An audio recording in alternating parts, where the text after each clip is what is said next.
ಸ್ನೇಹಿತರೆ, welcome to AJ tech Kannada YouTube channel. ನಮ್ಮ ಚಾನಲ್ನ ಮತ್ತೊಂದು ವಿಡಿಯೋಗೆ ತಮಗೆಲ್ಲರಿಗೂ ಸ್ವಾಗತ. ಸ್ನೇಹಿತರೆ, ಇವತ್ತಿನ ವಿಷಯ ಏನಂದರೆ, ನೀವು ಖಾಸಗಿ ಕಂಪ್ನಿ ನೌಕರರಾಗಿದ್ದರೆ ನಿಮಗೆ PF ನಂಬರ್ ಇರುತ್ತೆ. ಆ PF ನಂಬರನ್ನು ನೀವೇನಾದರೂ ಕಳ್ಕೊಂಡಿದ್ರೆ, ಅಕಸ್ಮಾತ್ ನಿಮ್ಮ ಮಾಲೀಕರಿಂದ ಆ PF ನಂಬರ್ ಇನ್ನೂ ನಿಮಗೆ ಸಿಕ್ಕಿಲ್ಲ ಅಂತ ಅಂದರೆ ಅದನ್ನು ಯಾವ ರೀತಿ ಪತ್ತೆ ಹಚ್ಚೋದು ಅಂತ ಈ ವಿಡಿಯೋದಲ್ಲಿ ತೋರಿಸ್ಕೊಡ್ತೀನಿ. ಬನ್ನಿ. ಮೊದಲಿಗೆ ನೀವು ಕ್ರೋಮ್ ಬ್ರೌಸರ್ನ ಓಪನ್ ಮಾಡಿಕೊಂಡು ಆ ಸರ್ಚ್ ಬಾರಲ್ಲಿ PF ಲಾಗಿನ್ ಅಂತ ಟೈಪ್ ಮಾಡಿ ಓಕೆ ಅಂತ ಮಾಡಿದ್ರೆ ಈ ಥರ ಪೇಜು ಓಪನ್ ಆಗುತ್ತೆ. ಅಲ್ಲಿ ಫಸ್ಟ್ ಕಾಣ್ತಾ ಇದೆಯಲ್ಲ ಮೆಂಬರ್ ಹೋಮ್ ಅಂತ ಆಪ್ಷನ್ನ ನೀವು ಕ್ಲಿಕ್ ಮಾಡಬೇಕಾಗತ್ತೆ. ಕ್ಲಿಕ್ ಮಾಡಿದ ನಂತರ ಈ PFನ ಅಫಿಷಿಯಲ್ ವೆಬ್ಸೈಟ್ನ ಮೇನ್ ಪೇಜು ಈ ಥರ ಓಪನ್ ಆಗುತ್ತೆ. ನೀವು ಮುಂದೆ PF ನಂಬರ್ ಸಿಕ್ಕಿದ ನಂತರ ನೀವೇನಾದರೂ ಕ್ಲೈಮ್ ಮಾಡ್ಕೋಬೇಕು ಅಂದರೆ ಇದೇ ಪೇಜಲ್ಲಿ ಕೂಡ ಬಂದು ನೀವು ಕ್ಲೈಮ್ನ ಮಾಡ್ಕೋಬೇಕಾಗತ್ತೆ. ಇಲ್ಲಿ ನೋಡಿ, ಕೆಳಗಡೆ ಬಂದರೆ ಸುಮಾರು ಆಪ್ಷನ್ಗಳಿವೆ. ಅಲ್ಲಿ ನೋ ಯುವರ್ UAN ನಂಬರ್ ಇದೆಯಲ್ಲ, ಅದನ್ನ ಕ್ಲಿಕ್ ಮಾಡಿ. ಕ್ಲಿಕ್ ಮಾಡಿದ ನಂತರ ನೋಡಿ ಯಾರು ಬಂತು, ತಿರ್ಗಾ ಕ್ಲಿಕ್ ಮಾಡಿ ನೋ ಯುವರ್ UAN ನಂಬರ್ ಅಂತ ಕ್ಲಿಕ್ ಮಾಡಿದ ನಂತರ ಈ ಥರ ನೆಕ್ಸ್ಟ್ ಪೇಜ್ ಓಪನ್ ಆಗುತ್ತೆ.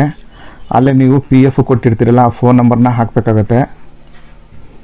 ಆ ಫೋನ್ ನಂಬರನ್ನು ಹಾಕಿ ಕೆಳಗಡೆ ಕಾಣ್ತಾ ಇರೋ ಕ್ಯಾಪ್ಷನ್ನ ಫಿಲ್ ಮಾಡಬೇಕಾಗತ್ತೆ. ಅಲ್ಲಿ ಹೇಗಿದೆಯೋ ಆ್ಯಸ್ ಇಟ್ ಇಸ್ ನೀವು ಹಾಕಿ ರಿಕ್ವೆಸ್ಟ್ OTP ಅಂತ ಕ್ಲಿಕ್ ಮಾಡಿದ್ರೆ ನಿಮ್ಮ ಮೊಬೈಲಿಗೆ PFL ರಿಜಿಸ್ಟರ್ಡ್ ಆಗಿರೋ ಮೊಬೈಲಿಗೆ ಒಂದು OTP ಬರುತ್ತೆ. ಆ OTPನ ಇಲ್ಲಿ ಹಾಕಬೇಕು. ನೀವು OTPನ ಫಿಲ್ ಮಾಡಿದ ನಂತರ ಅಲ್ಲಿ ಕಾಣ್ತಿರೋ ಕ್ಯಾಪ್ಷನ್ನ ಮತ್ತೆ ಫಿಲ್ ಮಾಡಬೇಕಾಗತ್ತೆ. ನಾನಿವಾಗ ಫಿಲ್ ಮಾಡ್ತಾ ಇದ್ದೀನಿ.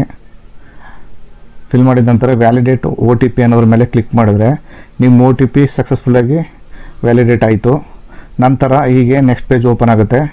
ಅಲ್ಲಿ ನಿಮ್ಮದು ಆ್ಯಸ್ ಪರ್ ಆಧಾರಲ್ಲಿ ಯಾವ ಥರ ಇದೆಯೋ ನೇಮು ಅದೇ ಥರ ಹಾಕಿ ಕೆಳಗಡೆ ಬಂದರೆ ನಿಮ್ಮ ಡೇಟ್ ಆಫ್ ಬರ್ತನ್ನ ಕೇಳುತ್ತೆ. ಅಲ್ಲಿ ನಿಮ್ಮ ಡೇಟ್ ಆಫ್ ಬರ್ತನ್ನ ಹಾಕಿ.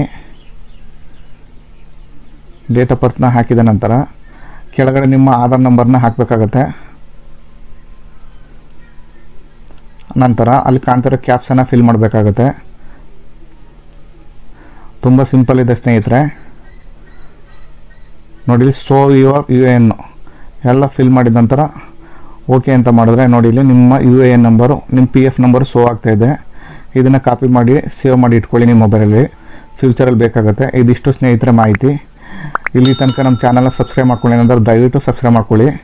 ವಿಡಿಯೋ ನೋಡಿದ್ದಕ್ಕೆ ಎಲ್ಲರಿಗೂ ಧನ್ಯವಾದಗಳು. ನಮಸ್ಕಾರ.